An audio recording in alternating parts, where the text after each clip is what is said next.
La temàtica de la meva xerrada d'avui estava bàsicament en explicar el poblament de les parròquies d'Òrrius, Argentona i especialment Mataró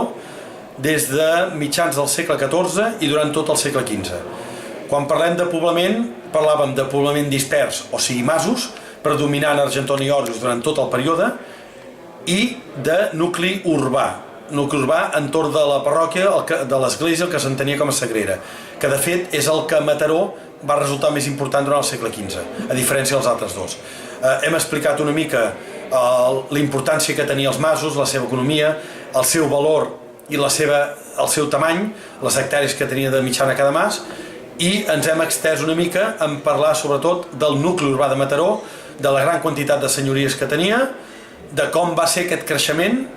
cap on va créixer Mataró i especialment de la plaça, que la plaça era l'eix on es feia el mercat i és on hi havia el pou, el forn, les carnisseries, la ferreria i estava tot porticat